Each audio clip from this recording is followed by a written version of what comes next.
Welcome back, folks. With me, Phil Turrell. You're watching part 2 of our Megaman X2 playthrough. So, we just got done getting Spin Wheel, and now we're going to be greeted to the X Hunters dialogue. And the Agile, Valen, and Surgis are going to make a mention how easy Sigma fell to Megaman X, and how Megaman X is making quick work of their Mavericks, and they don't think they can hold them long enough. And he thinks they're going to have to intervene. And so we're going to get a little bit of banter here between Megaman, Dr. Kane, and the X-Hunters being communicating back and forth. And a group of Mavericks called themselves the X-Hunters and Princes have just contacted us. I'm not going to try to do all the voices because I've tried to do that once before. It didn't turn out very well. But the X-Hunters do let us know that they have Zero's parts, and we can get them back if we beat them in one-on-one matches and Maverick levels. Now, Dr. K makes a mention that even though they have all Zero's parts, they can't resurrect them because Dr. Kane has Zero's control chip. So, but conversely, we can't do anything without Zero's parts because all we do is we have Zero's brain essentially. And so we're going to get introduced to a gimmick here. As you see there, the three X-Hunters are teleporting down into the levels of the Mavericks. They should only teleport into levels that you have not beaten. And the bad thing about this gimmick is that if you don't beat the X-Hunters in a certain amount of time, they stop showing up. So you're kind of pressured into doing this. And to be completely honest, on my normal playthroughs of this, I don't go after the X-Hunters at all. I just let them resurrect Zero, and then spoiler alert, you have to face Zero at the final level of the game.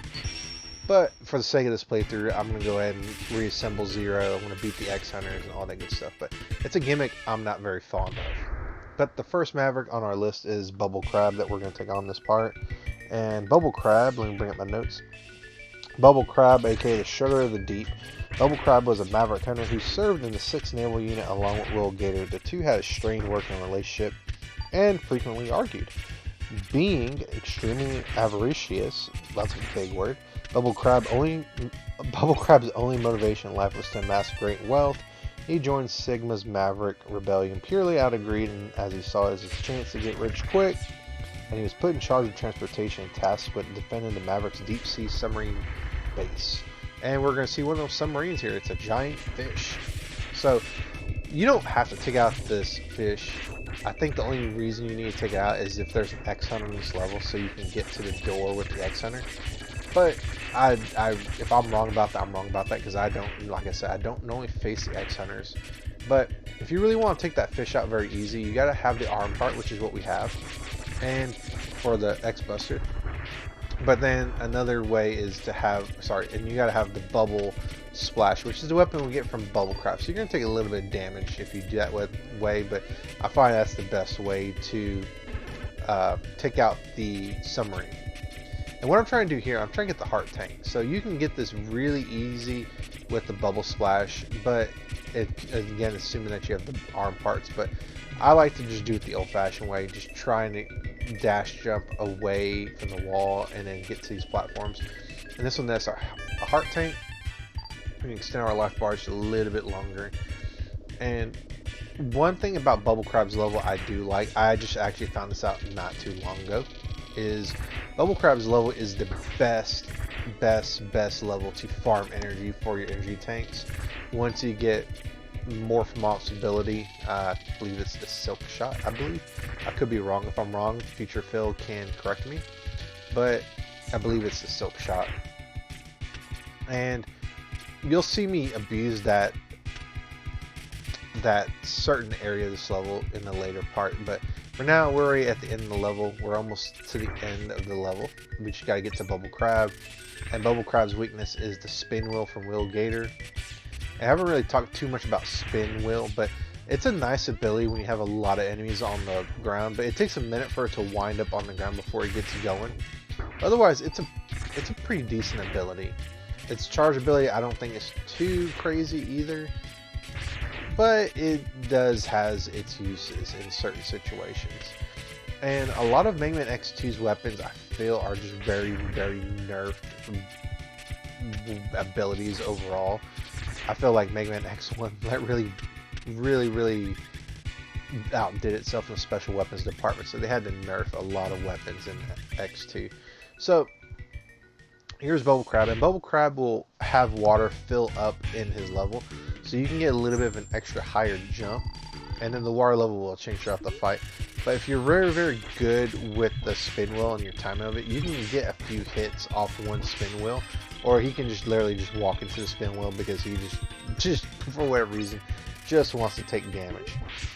Without spin wheel, I feel Bubble Crab is a pretty difficult boss in my opinion. But you know, if you have spin wheel, why not use it? Unless you're doing some challenge that you really just want to flex. But this is the strategy. The water level will rise. Occasionally he'll summon these crabs and bubbles. Not Bubble Crab. He's a bubble crab. But otherwise, really easy. And if you do jump above him, he'll activate his little pincers and try to jump and catch you in a contact damage attack, which does hurt. So, but if you can avoid that, you can just spin wheel him, and then you can abuse his AI to walk into a spin wheel or him jump into a spin wheel. He'll do a lot of damage. And we'll get one of my favorite weapons here, the Bubble Splash. Bubble Lead from Mega Man 2 wishes it could be that good. It's basically like Flame Wave or Fire Wave from X1, but it's a little bit nerfed because you can't just keep holding it. Well, you can hold the button, but it doesn't go in a straight line. It arcs, which is what nerfs it. But with that weapon, we're going to go after Flame Stag, our fourth Maverick, and our first X-Hunter fight with Agile. So let's go ahead and do Flame Stag's level. And the good thing about Flame Stag's level is we can get all the items in Flame Stag's level. We can get the heart tank and we can get the energy tank all in one go. So that's wonderful. We don't have to backtrack to Flame Stag's level. And also Flame Stag's probably in X2 has my favorite design of a Maverick Hunter, or Maverick. I guess he was technically a Maverick Hunter. But jump on top of this beetle. Do not let it smash into a hollow wall, otherwise it will destroy itself, and you will not be able to resummon it. Now, take this beetle and take it all the way down, and you're gonna crash it into the wall where it has a hollow wall, and this will break the wall and it will destroy the beetle. So make sure you get the energy tank beforehand. And what you want to do is just follow this path, go through the caverns, and this would be an excellent spot for the spin wheel. You can just shoot it and it will spin and take out all these little robots here. When you get into this middle section, the lava will start to rise. The lava will kill you one hit, so you can avoid all these little pick-me-ups, but have the spin wheel ready. When you get to the heart tank, just shoot it into the thing. It should destroy it in one hit. Get the heart tank and get out of there really quickly. Get to the top and just get out, and then, you know, just continue on the level proper. Jump on these little pegs in the ground, the lava, and they will sink, so be careful. Lure the beetle into this top hollow area, that way you can get to the X-Hunter room. Otherwise you can't really access it. I'm pretty sure you could do some shenanigans there, but this is the easy way to get to the X-Hunter room. And Agile is the quickest of the X-Hunters, hence his name.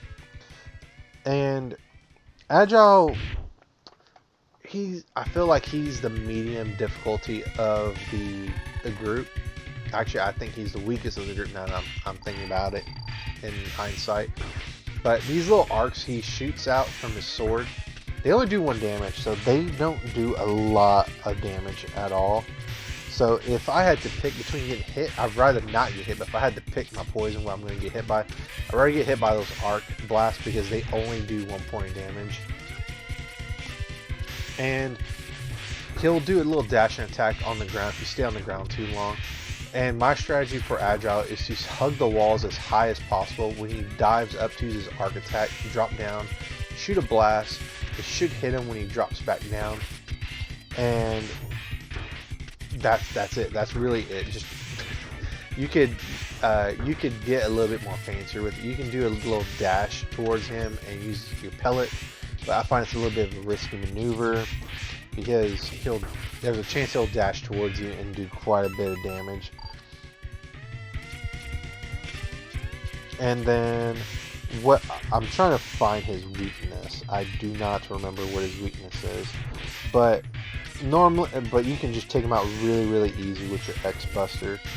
I think Magnet Mine is his weakness, I believe. I think Magnet Mine is his weakness in his second form, but I don't know if he shares that weakness for this form. But once you beat him, you'll get Zero's third part, which is his legs. So Agile had his legs, which is kind of funny because he's agile is quick, so hence he should have Zero's leg parts, I think. Which I think all of them have, the parts they carry is indicative of the part, or the strength that they embody. So Agile is very fast, so he has Zero's legs. Valen is very brute strength, so he has Zero's arms. And then Surgus is, the X Hunter represents, intelligence, smartness, all that good stuff. Evil genius. So he has Zero's head, hence his brain. Interesting little thought I had there. I don't know if that's just coinkydink or there's some meaning behind that. But we're at the end of Flamestag's level, so we're going to go ahead and fight him. And Flamestag is an absolute joke if you have his weakness. Hence, most of the X-Hunters, most of the Mavericks are jokes with their weaknesses, but I feel Flamestag in particular becomes super easy with his weakness. I'm going to still take a hit, don't get me wrong, but his pattern becomes very predictable. So when you hit him with Bubble Edge, he'll shoot 2 fireballs, and then he'll jump along the walls. But what I like to do is I like to hug the wall and then dash jump off to go over the second fireball and just bubble splash right in his face, just like this. I'm going to keep on doing this, and once you get the timing down, it's really easy. I'm sure a lot of people can simplify this process around by just jumping over the 2 fireballs right in front of Flamestag's face. But I find it's perfect timing for me because I got it down to a rhythm. So if I can get down to a rhythm, that's what I'm going to go and do. And when you get Flamestag down to blue health, or his mid health, he'll turn blue, and I think his attacks do a little bit more damage, and he does more different attacks. But with that, Flamestag's done. My favorite looking Maverick from X2 is done, so that's a shame. And then we'll also get his weapon, the Speed Burner. And Speed Burner is a very useful ability to get some hidden goodies. And now that I'm talking about Speed Burner, I forgot to talk about Flamestag's little bio from the Megaman weekend. But Flamestag, aka the Heat Knuckle Champion, he once served as a member of the Maverick Hunter 17th Elite Unit. Flamestag defected along with his colleague Boomer Kwanger to join Sigma's first Maverick Rebellion. Afterwards, his whereabouts were unknown. He later resurfaced when the X-Hunters occupied an active volcano with the intent of triggering an eruption that would block out the sun with volcanic ash, starting a new ice age. So what I'm going to do here is I'm going to refresh the X-Hunter locations, but I'm also going to be a little bit proactive, or taking advantage of the fact that I need to go back in this level to get the Heart Tank.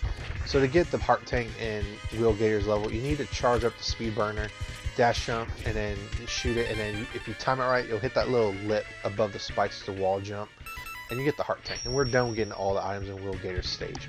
So since we did a level, we got out, the X-Hunter location should refresh, and they're going to land on a particularly easy Maverick that you can beat without his weakness, and that's going to be Overdrive Ostrich. So you could continue the order and go at Morphmoth, because Morphmoth is weak against Speed Burner, but because, once again, I'm going to take out these X-Hunters and get all Zero's parts, I'm going to go over Overdrive Ostrich. I'm going to go and take out Overdrive Ostrich's level. And we'll be able to get all of Overdrive Ostrich's items in this level. So we're going to continue on. So you need Spin Wheel in order to get to the X-Hunter's room. So make sure you have that, otherwise there's no point when you go in this level and trying to take out an X-Hunter. You need Spin Wheel. So use Spin Wheel to take out this dirt, and then you're going to go through this little jumping sequence, go through the door, and we're going to fight Surgus, I believe. I think Surgus is the X-Hunter that's in this one. Yep, it looks like it's Surgus. So, I am Surgus. I cannot allow you to stop the reunification. But his cape just hit me. I didn't know that. I didn't know that. Okay, that literally made me go stupid for a second. But Surges has probably the most... Violin has the more annoying pattern. But Surges is annoying in his own right because he has a shield on his little floating platform that will block some shots of yours. Quite a lot of shots, actually. And you'll only be able to do damage with medium or high level charge shots, provided that the mines don't stop them or the shield doesn't block them. And really, you wanna just you're gonna take damage no matter what. So unless you're an expert Megaman power player, you're gonna take damage. So just take your time. And I think his barrel roll attack, I think if he hits you with this plasma, I think you'll only take like 1 point of damage, I think. I guess we'll see here in a minute whenever he does again. But when he throws a lot of mines down the ground, I like to use Spin Gator's ability. Will Gator's ability. The Spin Will, I just combined the name of his Maverick name and then his weapon. But Spin Will to take out these mines, because it will take out all the mines. It will continue on, and then after you land safely, or if you want to switch your weapon, you can do that. That way you don't have to worry about, you know, landing on the mine taking quite a bit of damage, because I think the mines do a lot more damage than just getting hit by his little barrel roll attack. And every time you hit him with a medium or high level charge shot, he will get knocked over, and then that is what will cause him to drop a mine. So just make sure you're aware of that. And don't be ashamed of using the energy tank, because I'm certainly not going to be ashamed of it. Because Surges is probably, in my opinion, he's probably the medium difficulty, if not the higher difficulty, of the three X-Hunters. Violin, it really is a toss-up of luck if he's the hardest or not. He might be the easiest, sometimes he might be the hardest, depending on his pattern, which we'll see that whenever we get there. You have merely delayed the inevitable. We will meet again. I probably didn't match his name to what I did at the beginning. We have tamed Zero part number 1, which is Zero's head, which kind of matches up with what I was getting at earlier, with each of the X-Hunters having like a part of Zero that corresponds to their unique abilities. Almost died right there from that little motor bug. But continue on here, we'll get to our speed bike. And the speed bike section right here can be really annoying if you're going to get the heart tank the way the developers intended you to get. So I'm going to take my time here. I'm going to spin going back and forth to lower this bridge with my weapon. Because if you even just barely tap that speed bike against anything that resembles a wall, it will explode, you will lose your bike, and potentially lose your chance to get the heart tank. I do not know if you go all the way back to where you got the speed bike at. If you destroy the speed bike, another one will respawn. I'm not sure. Normally I just die as soon as I hit a wall to just go back to that part. But here, just go and zoom up this wall on those little jump pads that you make. And then right here on the next incline, when you go up the incline, speed up. And then you should make it across to the heart tank. If you turn at the right moment, you'll touch the heart tank and not hit the spikes like I did and die. So the other way you could do it is charge up a speed burner. You could dash jump as far as you can and speed burner and get the heart tank, but you'll die also in the process. If you have spin wheel, you can get the leg part for X's armor here in a minute. You can use that to kind of help you, to guide you a little bit of the way, and then speed burner the other half to get the heart tank. But once again, you're going to die if you do that. So it's really up to you, but to get the leg part, you need Will Gator's ability, so make sure you get that. Megaman X, enter the capsule. This enhancement will modify your mind drive unit. That sounded weird. With it, you'll be able to dash while in midair. Use it wisely, Megaman X. Toodaloo. So Dr. Light, as he said, we're going to be able to dash jump.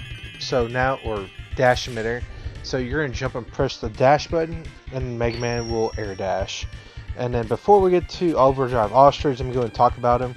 Overdrive Ostrich, aka the Swift Runner of the Sands, was once a Maverick Hunter in the 7th Airborne Unit, but he retired after an accident that cost him the ability to fly. Sigma later sought to recruit him to his Maverick army. Seeing the use for his superior speed, Ostrich, sensing an appreciation for ability, pledged his loyalty to Sigma and was stationed in an abandoned missile base tasked with launching the one remaining missile that we just destroyed just now at the Hunter base. And we're going to get dropped off here in Overdrive Ostrich's arena, which is the largest in any boss in Mega Man X history, I think. And then he's a pretty easy Maverick without his weakness. He's one of him and Wire Sponge are the two Mavericks I generally start with.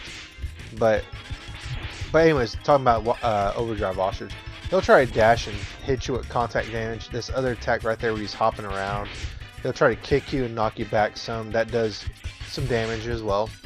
He'll shoot his Sonic Slicer, which is the weapon we get from him. That does pretty good damage. He'll try to Goomba Stomp you if you off-screen him. He'll jump into the background and then he'll try to come back in the foreground, Goomba Stomp you. And then he'll use his super powered Sonic Slicer ability, which causes him to jump in midair. And then he'll launch like this. His Sonic Slicer is above, and then you can get in between. If you can get in between, you'll avoid the damage. But Overdrive Ostrich, not a super hard boss. He's one of my more fun Mavericks to take out with just a Buster. But with that, we are done with part 2, and we're gonna get the Sonic Slicer, and we'll get treated to our cool little weapon get sequence, and that'll be it. So I'll catch you folks on the next part. See ya. Have a good one. Bye.